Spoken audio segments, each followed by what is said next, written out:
okwogera ne Katonda buli ku makya y'ensula ennamu ekulukutira mu bulamu bwaffe ne tufuna amaanyi agatuyamba okuyita mu lunaku lwonna. Funa amaanyi nga tonnafuluma nnyumba yo. Omukwano atulaba ku 3ABN TV, Mukama waffe yeebazibwe. Yeebala oyo abukeesezza ate n'akukubiriza okutuula tubeeko kye tugabanako nga tutandika olunaku. Nze akubuuzaako nze Lydia Mugalu era nga ndi musinza weeri mu kkanisa y'e Kanyanya. Mbatumiddeko mwenna ba members b'e Kanyanya, ntumidde omwami wange, Mwami Mugalu n'abaana. Mbatumiddeko ne mikwano gyange mwenna. Sijja kumenya buli muntu naye twebaza Mukama eyatulonda. Ate abakkiriza mbatumiddeko mu Mukama waffe. Mwongere okunywera, munywerere ddala. N'ekirala Mukama waffe kyatusaba, let's make disciples. Tubuulire ne bannaffe abalala nabo bategeere, beeyunge ku ggye erigenda okumwaniriza ng'akomawo. Abatannategeera Mukama waffe Yesu, bw'obanga oli ku puroguramu eno ng'ebya Yesu tebikukolera, oba oli awo nga bikukolera naye ng'okyabitankanamu tobitegeera, nkusaba tovaawo, yongera onywerere ku Mukama waffe era byonna ajja kubikutegeeza, ojja kubitegeera. Teri afuna nnyonta n'atakusibwa. Yagamba nti balina omukisa abo abafuna ennyonta ey'obutuukirivu. Funa ennyonta y'obutuukirivu, Mukama agenda kukukkusa. Nsaba onegatteko tuwombeeke tusabe Mukama atuyigirize. Katonda waffe tweyanzizza olw'ekiseera ky'otuwadde.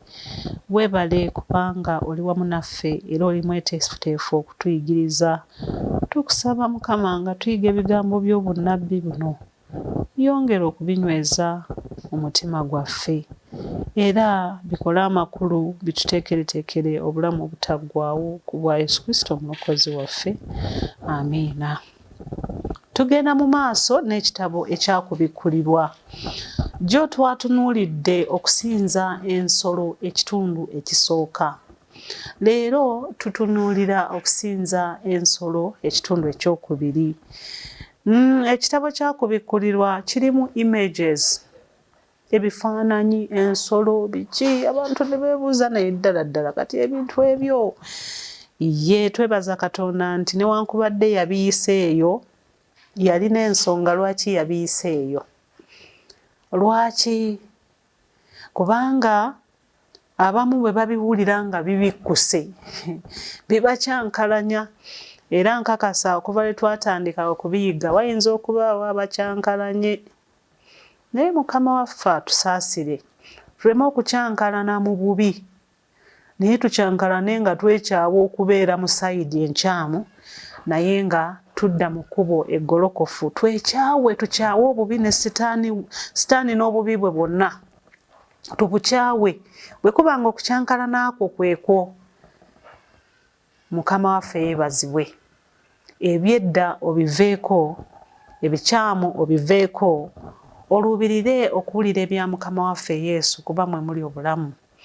Naye bw'obanga ate bw'obiwulira okyankalana n'okyawa n'okukyawa babyogerako, ate ng'oba oli awo mu butuufu naawe okitegedde nti boogedde mazima, oba weetaaga okwongera okusaba. Tabeera ggwe naye omulabe Setaani tayagala kumuyingira mu matwale ge. Omulabe Setaani tayagala kumutegeera, ayagala atulimbelimbe, ayagala atuyiseeyise. Mumujjukira bwe yali alimba Adamu, yali alimba Kaawa, yayita mu ddoboozi ddala ng'agamba bw'ati Katonda bwe yabagamba. Amanyi okuleeta ebintu n'abanga abitegeera, naye ng'anoonya kukujja ku mulamwa, era ogenda okukakkana nga Eva awuguse, newankubadde bye yaddamu byali biraga ng'eyali ategeera Katonda kye yamugambye, ate yawunzika akoze Katonda kyatamugambye. So nga twogera ku bigambo ebikwatagana n'okukkiriza, Namulabe Setaani abeera awo ku pembeeni era ajjirayo ddala. Ate bwe tuba twogera ku by'obunnabbi anyiiga nnyo kubanga bimu exposinga. N'alyoka ajjirayo ddala obusaale okufuba okulaba nga takuganya kubitegeera. Ayagala kufugira eyo otuuka okuzikirira ng'aseka busesi kubanga ye takyalina kyazza gwamusalirwa dda. Azannya kifiiriza anoonya abo abanaayokebwa naye. Tewali kipya kyanoonya. N'olwekyo Katonda waffe mulungi. Tuli mu ssuula ey'e14 ey'ekitabo eky'okubikkulirwa. Era katusome olunyiriro lw'omwenda. Lugamba lutya? Nsuubira nti olina Bayibuli yo wamu n'akasisimuka bw'oba okalina akatabo ke bayita akasisimuka morning devotion akalimu ebyokuyiga bino bye tugoberera. Nene bw'oba tokalina osobola okutuula era tugenda kubanga byonna just lwakuba akatabo weekali naye tusoma Bayibuli ne tusobola okufuna okulungamizibwa. Kale baako boliawo akatabo k'owandiikamu obeeko by'onootinga tutambulire wamu mu kyokuyiga kyaffe eky'olwaleero. Tugambye nti tusoma ku bikkulirwe ku ssula 14 olunyiriro lw'omwenda. Lugamba nti ne malayika omulala owookusatu n'abagoberera. Twagambye tuli ku bubaka obw'abamalayika abasatu. Ababiri baamaze kati owookusatu naye agoberedde. Agamba atya? N'ayogera n'eddoboozi ddene nti omuntu yenna bw'asinza ensolo n'ekifaananyi kyayo era bw'akkiriza enkovu ku kyenyi kye oba ku mukono gwe. N'ebirala bye twayongeddeko okusoma awo mu ssula 10 kiraga obusungu n'ebibonerezo Katonda byagenda okuteeka ku muntu akkiriza okusinza ensolo. Ebigambo ebyo no bigazi tuzze tuyiga ebigambo ebiri mu kitabo kya kubikkulirwa. Ku ssaawa zino nnyinza obutakulondoberayo byonna kubimalayo. Bw'owulira ky'ototegedde jangu mu kanisa ya SDA obagambe njagala kutegeera bintu bino mbitegeere ntya kubanga tewali walala ojja bisanga. Abalala bonna tebayagala kubyogerako kubanga oluusi bibakoonako. Kati omuntu tasobola kugamba nsobi ate n'agibikkula. So jangu eri abantu abeewaayo okutambula nga Mukama waabwe bw'agamba abayisa ekigambo eky'amazima mu maaso wakati. Si nsonga oba naye kimutwaliddemu naye ng'akyogedde nga Mukama bw'akoze eki bw'agambye nga ekikulu kya byonna kwe kwogera amazima ga Bayibuli nga bwe gali. Tutunuulidde malayika azze alabudde agambye omuntu yenna takkiriza okufuna okusinza ensolo oba ekifaananyi kyayo. Jo twatunuulidde ne tugamba nti waliwo okwekobaana okugenda okubaawo mu kiseera eky'enkomerero nga superpower mu mawanga g'ebyobufuzi ng'olwaleero bwetunuuliddwa America ne superpower mu byatwalibwanga ebyokusinza nga kye kifaananyi eky'obwakabaka bwa Roma oba obw'okusinza kw'e Roma okujja okugattagana awamu batandike okufuga ensi nga bafuba okulaba nti bagiunitinga mu kifaananyi ky'abantu abalabi nga balabanga emirembe. Eno ensi gye tulimu yakolimirwa teyina mirembe gyegenda kutuwa. Kyova olaba Mukama waffe Yesu yatusuubiza ensi empya erimu emirembe omugenda okubeera essanyu. Ensi eno eyongera kukaddiwa. Ensi eno omwana w'omuntu akwewuunyisa. Nabadde jjo nga ntunuulira olutalo olugenda mu maaso nga ntunuulira ebyokulwanyisa. Katonda God made man ng'ali plain naye Mukama waffe newankubadde yatukola nga tutuukiridde abantu twagala ebintu ebiri complicated. ono nayiya n'aweesa ebyokulwanyisa n'ono n'aweesa n'ono n'ayambako n'ono n'ayambako ne beeraga eryanyi ono n'atulisa ono natta ono.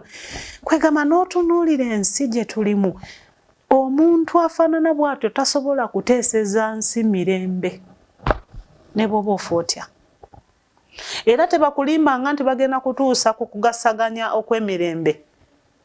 Tebakwerabizanga nti ensi eno yakuvaawo, nti ensi eno ekooye, ne bakulowoozesa nti emirembe gyonna girina kufunibwa mu nsi muno. Omuntu yayonooneka ne sitaani n'ekibi kye na buli kimu. Ensi teriimu bulungi. Naye wajja kubaawo akabonda akakulowoozesa nti kati twetaaga mirembe tukole bwe tuti tugasaganye kino tuteekewo n'amateeka agagenda okutuyambako. Kumbe bagenda kutuukiriza obunabbi butuuke ku climax yaabwo. Twagambye nti bajja na kusalawo okuteekawo esiteeka nti kati tusinze ku lunaku lumu. Obviously bajja kulonda lwa Sunday. Ebyo tubyogera kubanga Bayibuli yabitubikulira okuyita mu bunnabbi. Bwe tutasobola kumalayo olwaleero nga tusoma mu ddakiika zino 2 ze tulina ku 3ABN. Naye nkugambye jangu tubiyige mu bugazi bwabyo. Obitegerere ddala bw'oba obadde tobitegerangako.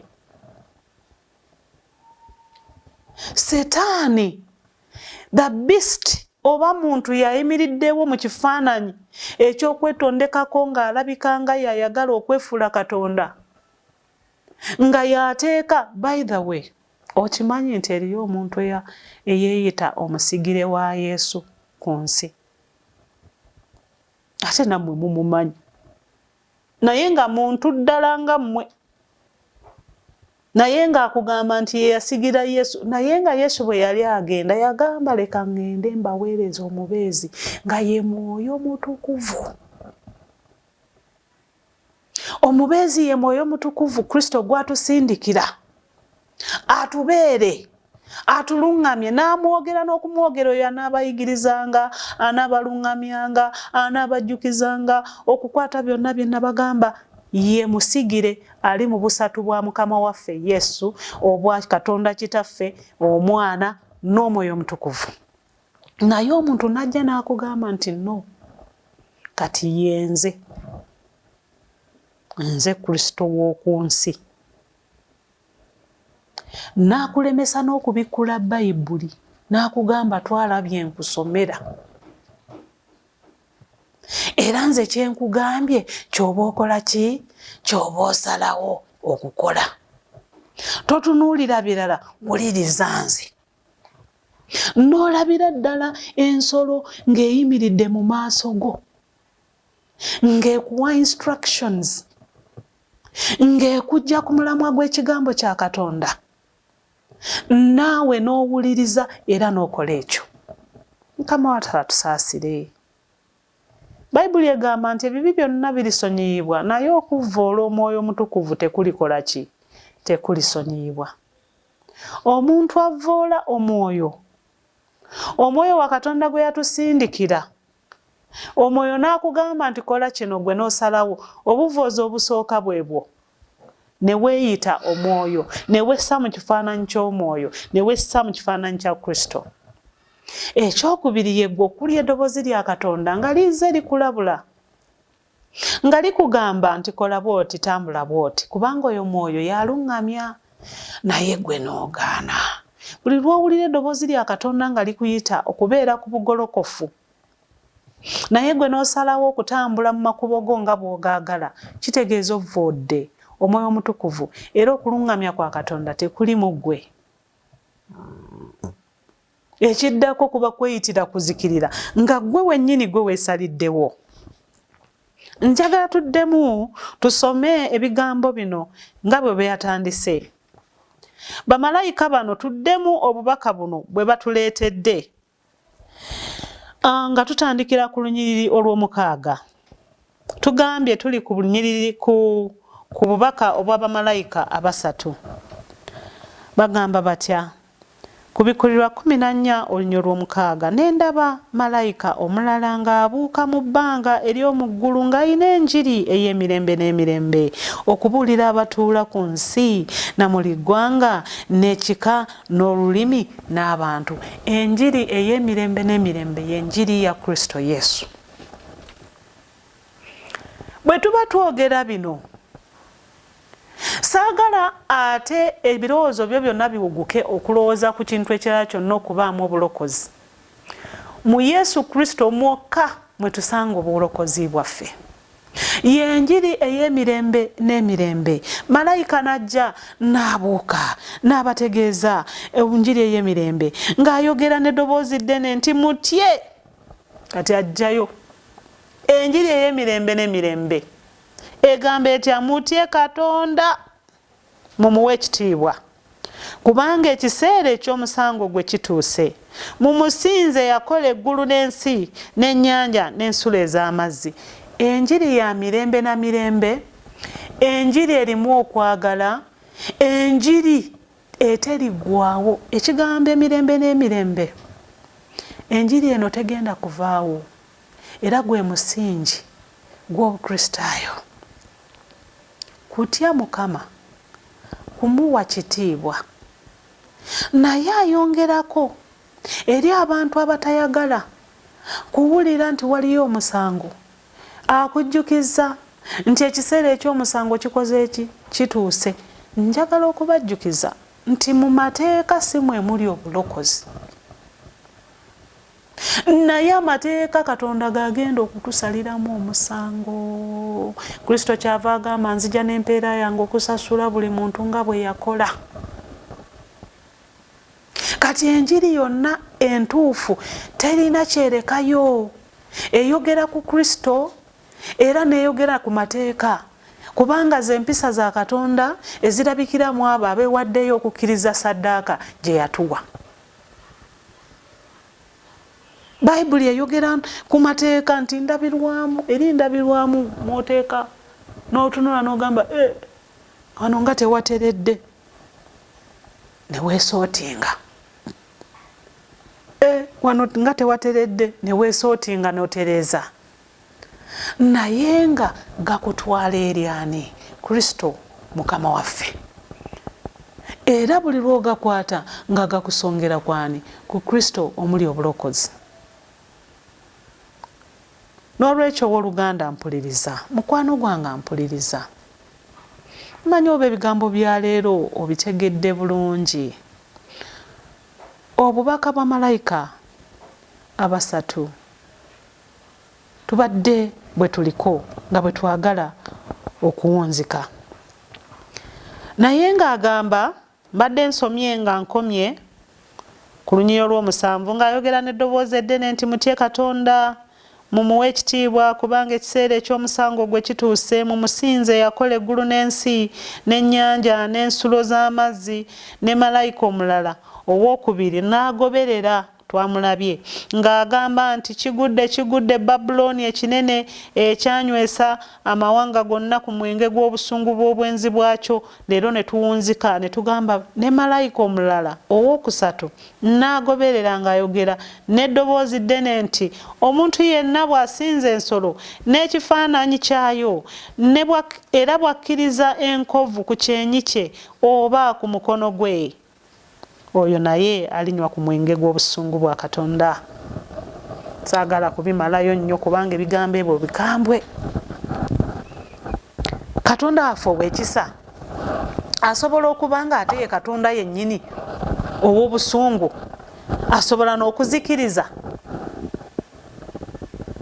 Naye nga ddala Katonda waffe ow'ekisa asobola okuzikiriza. Life is by choice. Singa Katonda waffe yali ayagala nnyo era ng'anyumirwa nnyo okuzikiriza, teyandituwadde kulabulwa. Naye olw'omukwano omungi gw'alina, ky'ova olaba talina kintu kyonna ky'ayagala kituzinduukirize nga tetutegedde. Kyava asindika okulabula kwonna nga bwe twakulabye ne ku lunaku lwa jjo nti laba okwagala okungi. katonda waffe nga buli kaseera atufaako okulabula kwonna ng'akutuleetera ng'atufaako mu kwagala okungi atugamba omulabe setaani omulolyomi tababuza tabateerawo embeera zonna ez'okusinza ezitali kusonga ku Kristo Yesu kyava akuteerawo choice byonna tubyogera era eriyo omuntu ayinza okuva n'agamba oba boogera biki oba tebakoowa oba bamenyeka biki ye bafaayo kinyo ku nnyo okubeera ku ebyo eriyo omuntu asobola okusalawo okugirega ebintu bya Katonda nga bw'asanze. It is by choice. Katonda tawaliriza naye akikola lwa kwagala kyava akulabula n'akubulira byonna ebinaabaawo kyava akuteekateeka n'akugamba mwana wange nkwagala nnyo sandyagadde obule kyenkusaba kiri kimu tya Mukama muwe ekitiibwa tokkiriza nkovu tokkiriza kifaananyi kya nsolo tokkiriza kabonero konna kakujja Katonda naye ng'ekikulu kya byonna kiri ekyo oyinza okuba ebyenkovu tobitegedde nnyo oyinza okuba ebyensolo tobitegedde nnyo oyinza okuba nga bingi byototegedde tegeera ekintu eki tegeera Kristo Yesu bw'omutegeera tomuyimbako buyimbi tomujajjatta bitaliimu mutwalire ddala nga ye kabaka w'obulamu bwo afuge mu bulamu bwo akalire abeereremu ddala Kristo y'aba alabisibwa bw'anaalabisibwa mu ggwe olyoka otandika okutambula nga Katonda bw'akola ki bw'ayagala era bwe tutambula nga Katonda bw'ayagala olwo amaloboozi g'omulabe ne bwe ganaatusisinkana sitaani ne bw'anaagunjaawo ebingi ebyokwetereza nga bw'asanze nga bw'ayagala okutuzikiriza ffe tunaanywerera ku Mukama waffe ffe tunaatambula nga Mukama waffe bw'ayagala tetukkirize kutujja ku mulamwa ne bwe tunaayimirira nga tuli omu oba babiri oba basatu ne bwe tunaayitibwa minorities okuyita mirembe Katonda era abadde nga alokola minorities. God is not about numbers. Ayagala nnyo okutulokola ffenna kubanga kyekigendererwa ki naye abanaaba basazeewo okutambula nga bw'ayagala baanaagenda nabo kubanga obubaka bwonna buzze gye tuli okulabulwa kwonna kuzze gye tuli okwagala kwe akutufukumulidde awaddeyo n'omwana we atufiiririre aleese obubaka obw'okulabula abuyisizza mu format ez'enjawulo. Katonda byonna abikoze kubanga alina okwagala gye tuli n'afuba okulaba nga buli nkola yonna agikoze omwana w'omuntu alokolebwe. Kati kiri gye tuli nga ffe abantu be okwesalirawo kubanga Katonda tawaliriza naye kyandibadde kirungi ne tutasalawo nga tusalirawo ku ludda lw'omulabe Setaani kuba ye naye kyanoonya be b'okuzikiriza. Katonda ng'anoonya okulokola omuntu Sitaani anoonya wakuzikiriza. Omukwano twandiwulidde eddoboozi ly'omutonzi waffe twandibadde nga tuddukira ku sayidi ye twantutta okulabula kwe nga kwa nsonga nga kujjudde omukwano ne tusalawo okutambula nga bw'ayagala ne tutambulira ku sayidi ye ne tulokolebwa. Nsaba Mukama atuwanguzise ensi eno. Nsaba Mukama atwongere omwoyo ow'ennyama omutima ogw'ennyama oguwulira omugonvu tusobole okuwulira eddoboozi lye tulitegeere era tugonde. Ku nkomerero tubeere bawanguzi tusikire obulamu butaggwaawo. Gwe nange katwewombeeke tusabe nga tuwunzika ekyokuyiga kya leero. Katonda Kitaffe Ayinza Byonna weebale olw'omukwano weebale olw'okutwagala. Taata Ayinza Byonna tukusaba oyongere okubeeramu naffe tweyanzizza olw'okutwagala newankubadde ng'omulabe atubuzaabuza okwagala kwo tekuvaawo. Beera wamu naffe tuluŋŋamye tusobole okubeera bawanguzi ng'okulabula kwo kuzze gye tuli ekisa kye watulaga leka kireme okutuleetera ekyejo, tujjukire nti waliwo ekiseera eky'omusango era n'ekyokusasulira buli muntu nga bwe yakola, n'ekiseera eky'okubonerezebwa. Taata katujjukire gy'oli, tufune emirembe, tubeere bawanguzi ku bwa Yesu Kristo omulokozi waffe. Amiina. Okwogera ne Katonda buli ku makya y'ensula ennamu ekulukutira mu bulamu bwaffe ne tufuna amaanyi agatuyamba okuyita mu lunaku lwonna. Funa amaanyi nga tonnafuluma nnyumba yo.